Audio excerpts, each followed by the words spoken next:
você abrir o texto sagrado no Antigo Testamento, primeiro livro dos Reis, capítulo de número 10,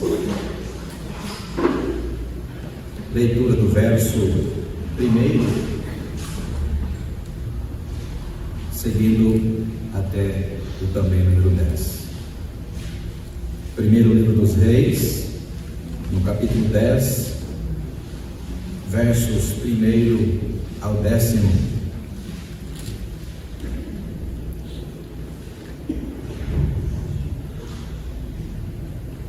Para quem nos acompanha de casa, mais uma vez, primeiro livro dos Reis, capítulo 10, do verso 1 ao verso de número 10, você encontrou? Amém? Diz assim a palavra do Senhor. Tendo a rainha de Sabá ouvido a fama de Salomão, com respeito ao nome do Senhor, veio prová-lo com perguntas difíceis. Chegou a Jerusalém com muito grande comitiva, com camelos carregados de especiarias, muitíssimo ouro, pedras preciosas, compareceu perante Salomão e lhes expôs tudo quanto trazia em sua mente. Salomão lhe deu resposta a todas as perguntas e nada lhe houve profundo demais que não pudesse explicar. Vendo, pois, a rainha de Sabá toda a sabedoria de Salomão e a casa que edificara, e a comida da sua mesa, e o lugar dos seus oficiais, o serviço dos seus criados, os trajes deles, os seus copeiros, e o holocausto que oferecia na casa do Senhor, ficou como que fora de si, e disse assim ao rei: foi verdade a palavra que a teu respeito ouvi na minha terra, e a respeito da tua sabedoria. Eu, contudo, não cria naquelas palavras, até que vi com os meus próprios olhos. Eis que não me contaram a metade, sobrepujas em sabedoria e prosperidade a fama que eu vi. Felizes os teus homens, felizes esses teus servos, que estão sempre diante de ti e que ouvem a tua sabedoria. Presta atenção, igreja, verso 9. Bendito seja o Senhor teu Deus, que se agradou de ti, para quê? Para te colocar no trono de Israel. E por quê? É porque o Senhor ama quem? É Salomão? Não, porque o Senhor ama a seu povo, ou seja, Deus tinha um propósito para aquilo. Vou ler de novo. Bendito seja o Senhor teu Deus, que se agradou de ti, para te colocar no trono de Israel. É porque o Senhor ama Israel para sempre, que te constituiu rei, só por isso, para executar juízo e justiça. Verso 10. Deu ela ao rei 120 talentos de ouro, muitíssimas especiarias, pedras preciosas. Nunca mais veio especiaria em tanta abundância quanto a que a rainha de Sabá ofereceu ao rei Salomão. Até aí. Mantenha a palavra aberta para a sua reflexão e também para você conferir verso a verso cada palavra que for anunciada aqui, convocando você a estudar o texto, ou pelo menos a refletir no texto com o coração certamente tocado pelo Espírito Santo de Deus, para que sejamos todos nesta manhã alimentados mais uma vez. Damos-te graças, Deus, por este culto precioso nesta manhã. Com esta liturgia, ó Pai, os hinos cantados, os textos lidos, reconhecemos que toda a glória é tua, Senhor. Somos apenas agraciados com respiração, com um tempo de vida, como disse o salmista, às vezes 70, 80, ou dizemos ainda hoje 90, ou mesmo 100, mas finitos, sabendo, ó Pai, que um dia cada um de nós comparecerá no tribunal do Senhor. Que neste tempo, Pai, que tens dado a cada um de nós de vida, de respiração, de conquistas, de perdas, permita, Deus, que a tua palavra e, sobretudo, no teu Santo Espírito sejamos agraciados com o dom da fé, para que jamais nos esqueçamos de que estamos aqui, Senhor, porque tem um propósito vindo das tuas mãos para cada um de nós. Fala conosco, Pai, como tens feito até aqui, que na força, poder e inspiração do teu Santo Espírito sejamos todos alimentados na tua santa palavra. É o que nós te pedimos, Senhor, em o nome de Jesus. Amém. Quando o nosso projeto fica maior do que o projeto de Deus. Quando o nosso projeto fica maior que o projeto de Deus. Esse é o tema da nossa breve reflexão nesta manhã. Blaise Pascal, em 1623, francês, quando nascera, de família, claro, a parte da França também na Alemanha, religiosa, cristã, parte protestante. Durante muito tempo na sua juventude e até o final da sua vida, eu vou dizer para você sobre Pascal. Ele tentou ter fé. Como muitos de nós tentam ter fé. E a forma mais comum que a gente tem, que nos parece a mais popular ou a mais óbvia para se ter fé, é ir a uma igreja. É fazer oração, orar com os que oram, cantar com os que cantam. Outros pensam que ter fé, ou apropriar-se da fé, é regular a sua vida moral a partir de princípios evangélicos, de responsabilidade, de compromisso, de ética. Fato é que há muitas formas que o ser humano é capaz de buscar para tentar convencer a si mesmo de que tem fé. E quando a gente assim pensa, a gente está, por exemplo, do lado contrário do que diz a Escritura, e também porque somos presbiterianos, do que diz a tradição presbiteriana. Na tradição presbiteriana reformada, nós somos instruídos a acreditar que mesmo antes de eu e você nascermos, Deus já havia destinado o que seria de nós. Na doutrina da predestinação, não somos destinados apenas para ser salvos, mas somos destinados para viver o propósito de Deus na terra. Você crê isso? Por que Pascal? Porque das tantas coisas que falou e escreveu Pascal, uma me chama a atenção. Há um conceito chamado de conceito de Pascal, que é a dúvida de Pascal. E sobre essa dúvida de Pascal, ele criou uma aposta sobre a existência de Deus. Então eu diria, e escreveu Pascal: bem, se Deus existe e eu não creio, quando eu morrer, eu vou para aquilo que dizem ser o inferno. Se Deus não existe e eu não creio, nada fará diferença.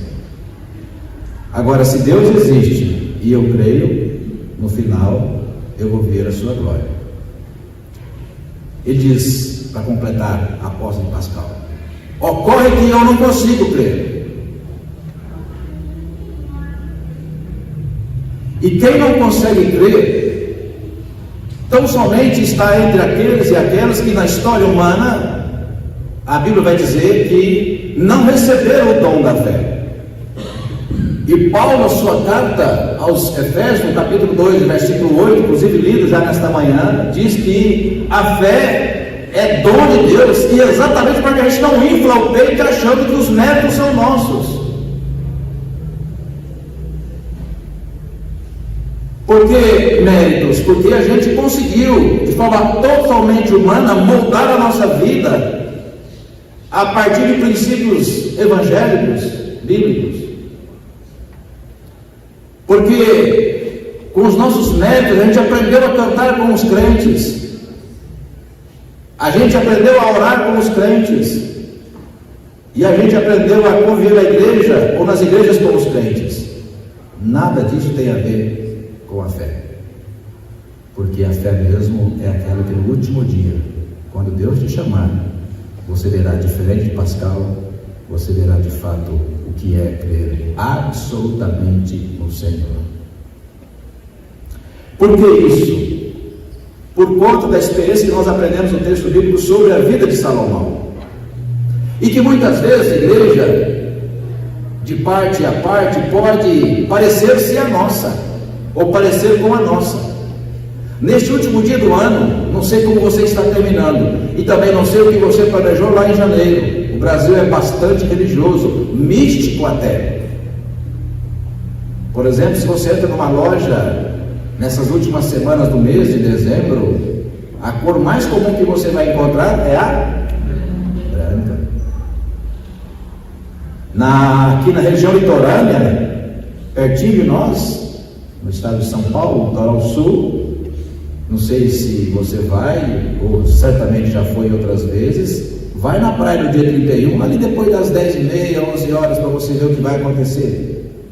Se você for então ao Nordeste, mais ainda. A ideia de que ao terminar de mais um ano, eu preciso lançar ações e pensamentos positivos para que coisas ruins que aconteceram esse ano não se repitam o ano que vem.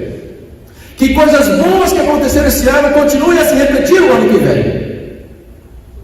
Igreja, tudo isso pode ser bobagem, desculpa a expressão, se a gente não tiver a plena convicção de que na vida de um crente, presbítero Denilson, nada acontece, absolutamente nada acontece sem o propósito de Deus. E isso é importante exatamente para a gente desenvolver o quanto antes na nossa espiritualidade razões para adorar a Deus, como diz o profeta Abacuque, que nós também cantamos isso, em qualquer tempo, inclusive na dor, no sofrimento, nas perdas, nas decepções, nas frustrações, porque na vida de um crente, ou a vida de um crente não se resume a um momento. A vida de um crente se resume antes do seu nascimento, porque ele nasceu para um propósito de Deus.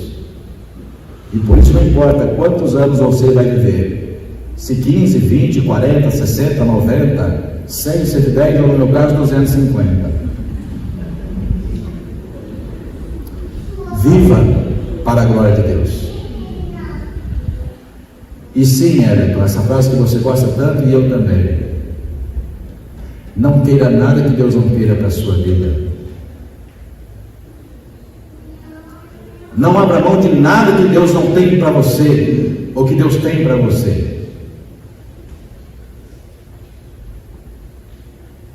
E aqui voltando à aposta de Pascal, sim, no último dia, quando você for chamado, dizem as palavras bíblicas que a gente tanto conhece, Provérbios, Eclesiastes e os Evangelhos, todos nós, naquele último dia, compareceremos perante um juiz e daremos conta de tudo quanto fizemos, pensamos, falamos. Que neste último dia do ano, querido irmão, querida irmã, se você tem fé no Senhor, renove a sua esperança, dizendo isso para você mesmo: eu não quero nada que Deus não tenha para mim. Não quero ir em lugar algum em que Deus não estiver presente. Não quero dizer nada a ninguém que Deus não me diga para dizer. Não quero nenhuma conquista que primeiro não seja autorizada pelo Senhor. Porque, contrariando essa lógica bíblica, que Salomão teve a semelhança de Pascal, a dúvida mais cruel do seu coração. Rico, famoso, popular, poderoso, e no entanto o seu coração completamente dividido. Você conhece o texto. E quando estamos em situações assim, com o nosso coração dividido, lembramos também das palavras de Jesus, que é impossível a gente chegar até o fim da nossa existência com o coração, Priscila, dividido, porque em algum momento da nossa existência, Sandra, a gente terá de tomar uma decisão. Se nós estamos 100% com Deus, ou se nós estamos 100% com nós mesmos. Volte seus olhos para o texto. Primeiro livro dos Reis, o texto que você ouviu a leitura, começa, grifos meus, com a rainha de Sabá dizendo assim para Salomão: olha, você é o cara. É impressionante como você é o cara. Já reparou, igreja, que quando nós, mesmo em família, nós conseguimos algumas conquistas que impressionam as pessoas, impressionam a mulher, o marido, os filhos, o cunhado, os nossos vizinhos, O nosso peito infla. E nós temos uma tendência humana, desde o Éden, de achar que o que importa mesmo é o nosso peito inflado, a glória da conquista, como diz o texto sobre, lá em Gênesis 2, que quando Adão e Eva olharam para o fruto, os seus olhos disseram: isso é maravilhoso, você precisa ter isso. E quando em algum momento da nossa conquista, da nossa caminhada, a gente conquista aquilo que é o desejo dos nossos olhos, aquilo que impressiona nós mesmos, os nossos familiares, as pessoas que conosco convivem, nós tentamos dizer a nós mesmos: eu sou o cara, que ano maravilhoso, que 2024 continue assim. Você bem poderia estar no lugar de Salomão, eu também, para fazer a mesma conclusão. No final Deus disse assim para Salomão, sim, no final, porque a vida não se resume a 2023, e não importa como foi para você 2023, a vida se resume a um propósito de Deus. Qual é o propósito de Deus para a sua vida? No final Deus vai dizer assim para Salomão: sabe por que eu não vou destruir o templo ainda no seu tempo? Não é porque eu gosto de você, aqui palavras minhas, tá? É porque eu admiro teu pai, porque eu amo o meu povo, eu amo o meu templo, o propósito que eu tenho aqui. Salomão, com o coração dividido, com o peito inflado, entupiu o templo sagrado do Senhor de divindades. Por quê? Porque ele continua, ou queria continuar a crescer, ser grande e impressionar. Nesse texto, quero que você encontre comigo, voltando os seus olhos lá para Jó, indo para Jó, que o texto ainda não foi lido, abra lá no capítulo 38, e também na sequência Eclesiastes 12:7. Primeiro, Jó, vizinho da esquerda de Salmos, Jó 38.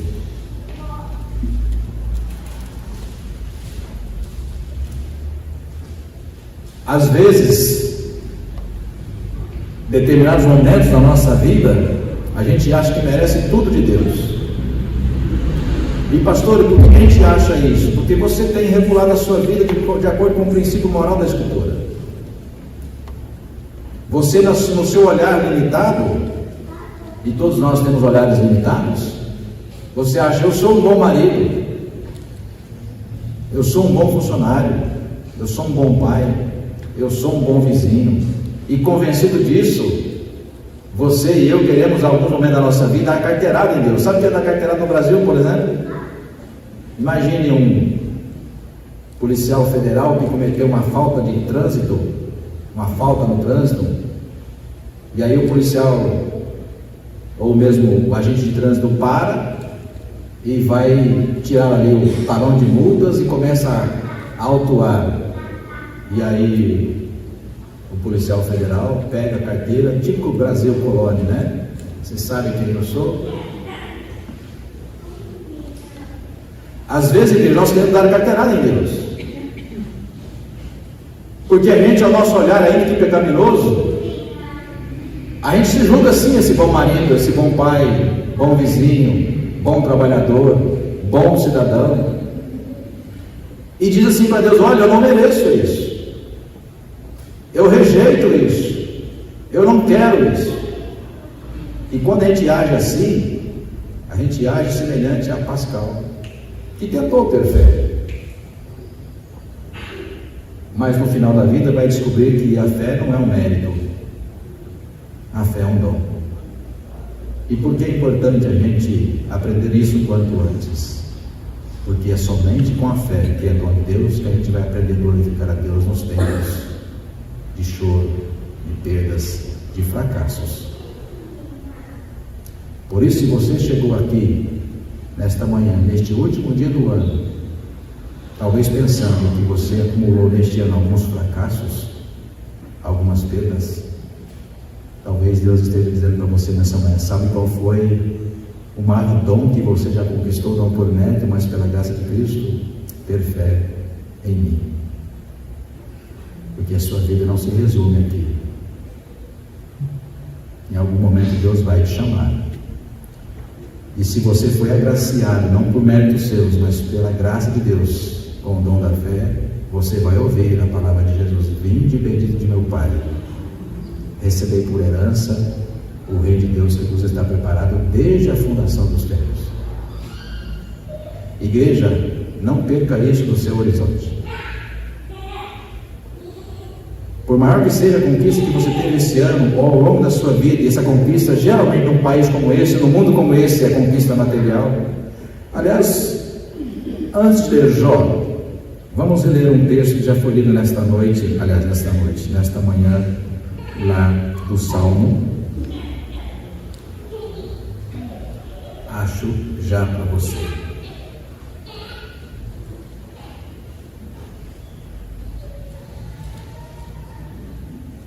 Salmo 62. Salmo 62.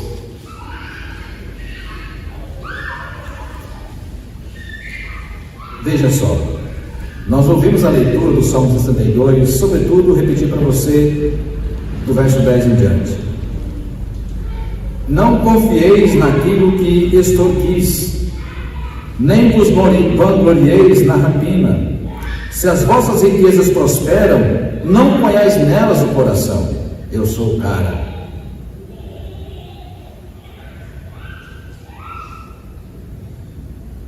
Pastor, mas eu não extorquia ninguém. Será mesmo? Talvez não foi uma extorsão criminosa, mas foi uma extorsão por ganância. Como dizia Zilda Arnes, num país como o nosso, se de manhã você tem pão de queijo, leite, café, suco, brioches, por mais conquista que você acha que seja o seu café da manhã, é uma extorsão, porque há milhares de pessoas que não têm nada para comer todas as manhãs. Então já há tempo, dizia o salmista, não se vanglorie disso, não bote nisso o seu coração. 11. Uma vez falou Deus, duas vezes ouvi isto. O quê? Que o poder pertence a Deus, e a ti, Senhor, pertence a graça, pois a cada um retribui segundo que as suas obras. E não se iluda, a sua obra não será boa se ela não glorificar a Deus. Vou repetir: não se iluda, a sua conquista não será boa se ela não glorificar o Senhor.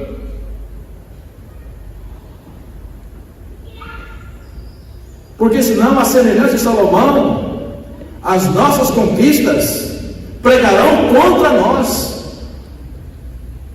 Ela, como diz Tiago, elas serão como que testemunhas de que nós somos o que? Arrogantes, gananciosos, injustos na distribuição, impiedosos na hora de julgar.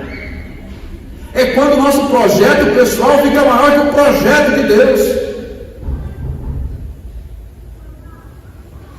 E Jó 38, versículo 4: onde estavas tu quando eu lançava os fundamentos da terra? Diz-me se tens entendimento. Quando Jó achava, dona Eunice, que era alguma coisa para dar carteirada a Deus, Deus perguntou para ele: onde é que você estava quando eu criei o mundo? Ou seja, quem você pensa que é para dizer que eu sou injusto, com outras palavras? Não importa como você está terminando este ano. Aliás, uma coisa só importa para você: se ocupe cada manhã na sua devocional respondendo para si mesmo: qual o propósito que Deus tem para a minha existência nessa terra? Não quero ver nada que Deus não queira que eu viva. Não quero conquistar nada que Deus não queira que eu conquiste. quero falar nada que Deus não queira que eu fale. E não quero fazer absolutamente nada que Deus não queira que eu faça. Vamos terminar? Voltando lá para Reis. Aliás, o texto que eu disse, de Eclesiastes 12:7, você conhece, diz que nós voltaremos ao pó, e o Espírito, que é sopro de vida, que pertence a Deus e é doado por Deus, voltará a Deus.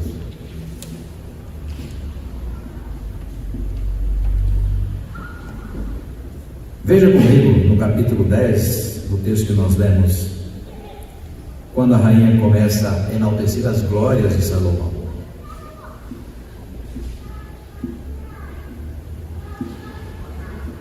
Quando a rainha começa a enaltecer as glórias de Salomão, ele é distraído e começa a pensar nas suas conquistas.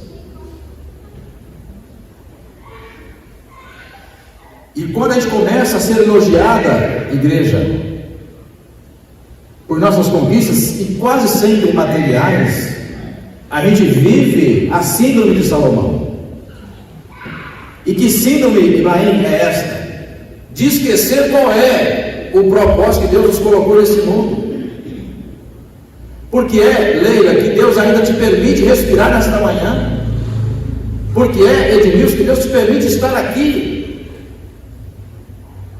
Na nossa devocional de cada manhã, precisamos lembrar isso. E quando a gente é lembrada pelo próprio Espírito Santo disso, é um bom sinal de que nós fomos doados, agraciados com o dom da fé.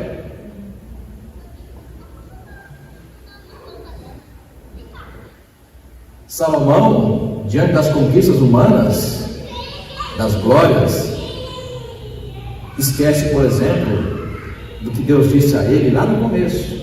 Onde está? Primeiro livro, aliás, no capítulo 1. Volte. 1 Reis, capítulo 1, versos 29 a 31.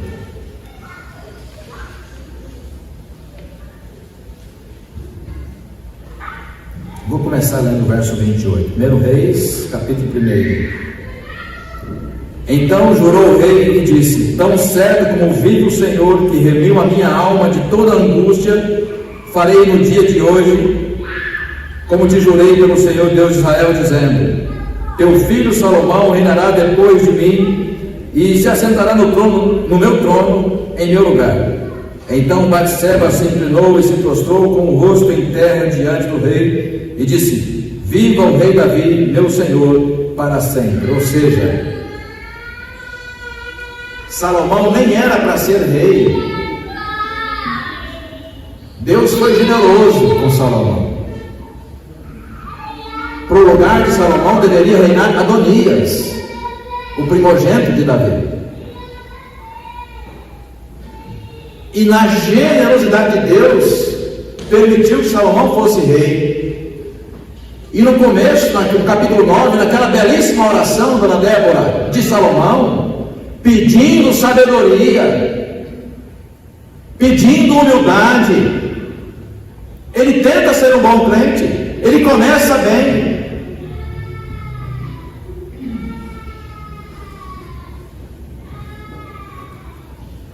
mas no entanto as suas conquistas o sufocaram.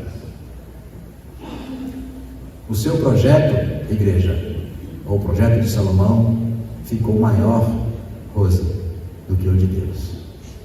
E desculpe a palavra pesada que eu vou usar, uma frase feita para a sua reflexão. Deus precisou se livrar de Salomão. Deus precisou se livrar de Salomão, por amor do povo, por amor ao templo. Cuidado.